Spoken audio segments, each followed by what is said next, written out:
reductions year after year in funding. And that may do with the lack of respect for our public schools and our public and the school employees. teachers, the demonizing of the teachers and trying to blame them and their unions has been really distressing personally to me to see that focus. And so the importance from my perspective is for those of us in local government to raise up the profile of the importance of our public schools and be partners with them. I have an education advisory group I started, and I have the 5 local public schools, the principals of those schools, the PTAs, our school board member, meet with me once a month with all of our community advocates who are interested.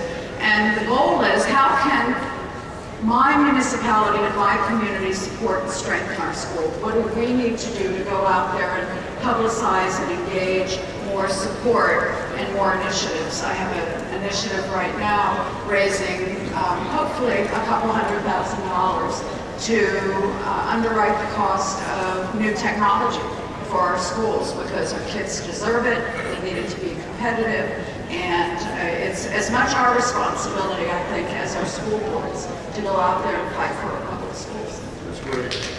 Let me make a quick announcement. I should announce this at the start. I know some of you thought you'd see Alvin Brown here. He has a slight problem with a small football game being played today up there in Jacksonville.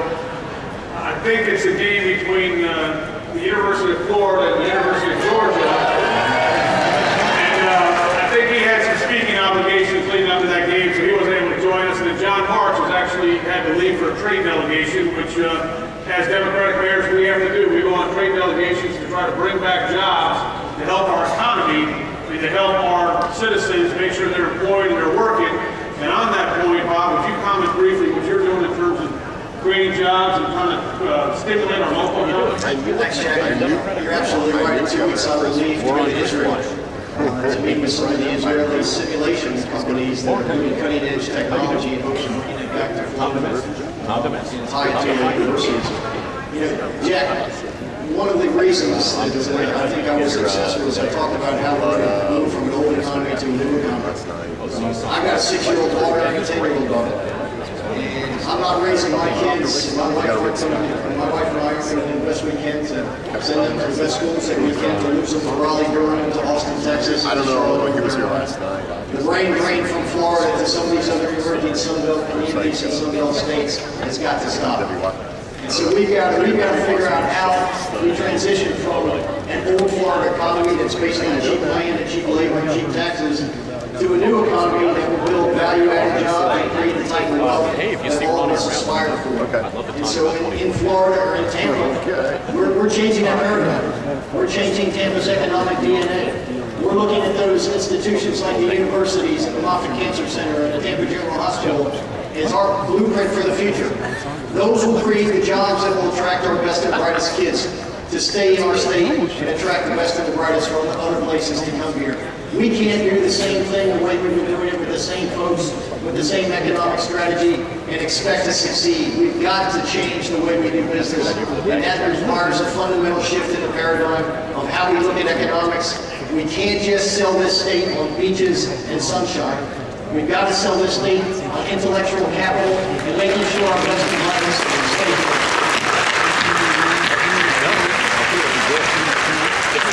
On that, 2 issues that we've done in Lauderdale with respect to this. One of the things we did as a city within a month of us, this commission getting sworn in, we created a program called Business First.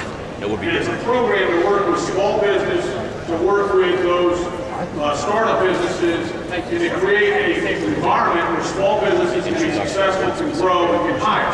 You know, we've seen at the state level, the national level, this tremendous focus on taking care of big business. That is a misdirected focus. We should not be worried about taking care of big business every time we turn around. We've got to start taking care of small businesses, developing small businesses, and working with small businesses. This Business First program that we've done at Fort Lauderdale works with the Chamber of Commerce, which 95% of the members are small businesses. And we focus on working with them to create, we've created a portal of the city, we've created almost like a concierge service for the small businesses to be able to interact with government, get things done as it relates to permitting, get things done as it relates to signage, as it relates to getting open. The other thing that we have worked with as we've tried to grow is like our marine industry. You know, there's a perception that the marine industry is all about the big yachts.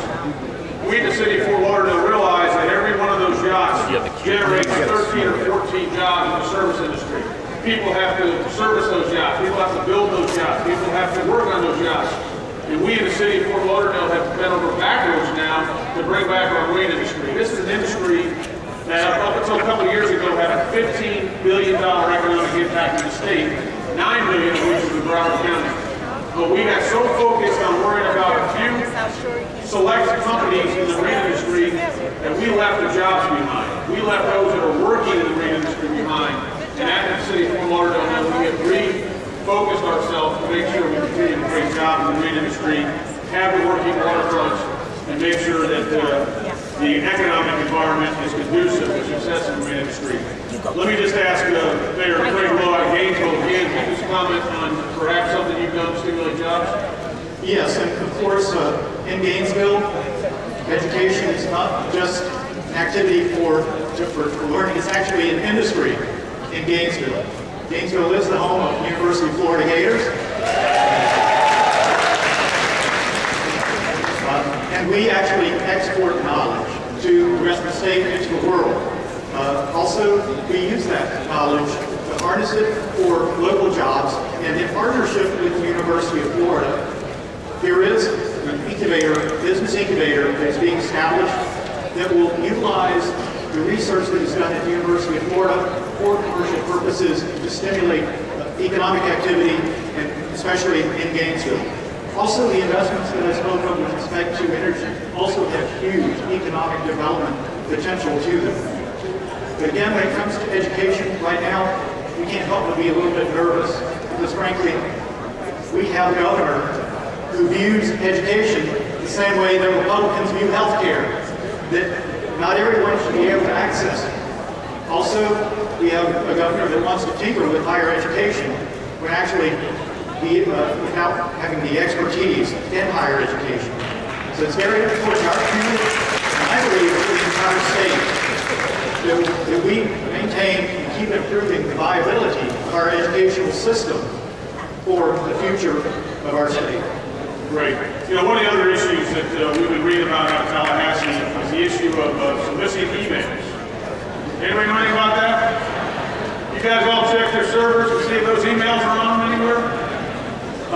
It's amazing this day and age with open government, with government in the sunshine, that issue even surfaces. But along those lines, at the local level, all of our emails are public, all of our communications are public, and we're proud to operate in the sunshine as open government. Cindy, what are you doing in terms of keeping your residents informed, using the web, using social media to more fully engage residents in the city of Pinecrest? Well, a lot. We have live streaming of our council meetings, and then they are archived, so it's very resident friendly to be able to, they are free certainly to attend the meetings, but they can sit in the comfort of their home and watch them as well, and everything is archived. The very first communication I began was a monthly e-newsletter, which I send out the first of every month and give updates on, from my personal perspective, on what's been going on or what is going to be happening in the future, so that everybody stays as informed and involved as possible. We have a Facebook page. I use my own personal Facebook page personally to vent politically, so that's a How many of your Facebook friends are sitting out If you there? are, go ahead and do so, because I really take on the governor, I took on my state representatives after their votes this last session. I told them they were now entered into the hall of shame. But the other thing that we have started that's really exciting is engaging our youth. I have a youth advisory council. Hell, Bill, you're thinking of Kevin. And You're we thinking of started Kevin. This a is youth Troy. media project. So many municipalities have radio bands in order I mentioned that to to Kevin, he goes, "Oh, it's funny you can say that, because I spent a half hour little radio station schmoozing with him for earlier this youth evening. to be able to communicate and get more people to listen to the radio. Get that next generation involved. Bob, let me ask you just briefly, obviously with the economy goes south, crime goes north. What are you all doing in Tampa in terms of making sure that the crime doesn't overtake our cities? Give us some of the success stories in Tampa. Jack, all of us know that they always attack us for being soft on crime. I mean, it's when they're talking to us, that's what they do. They drop that every 2 years or 4 years. But let me tell you what the reality is, certainly in Tampa, Florida. And I can't take all the credit for this. Much of it belongs to my predecessor, Ray Lyon, and also a Democrat. See where they're putting the In table? the city of Tampa, So under the we have reduced crime over the last 8 years by 65%. 65%.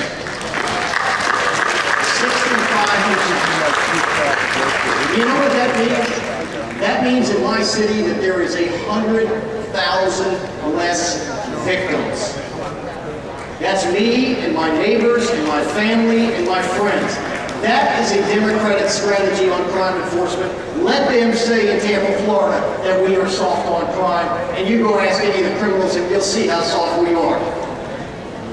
Let me just, we have time for one last question and then I'll wrap it up, but let's talk about equality. Let's talk about economic equality. Let's talk about social equality.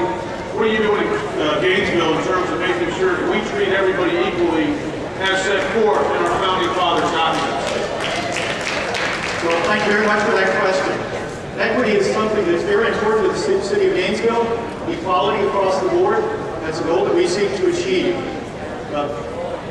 It's been known for some time that cities that value equality have a leg up on others that don't.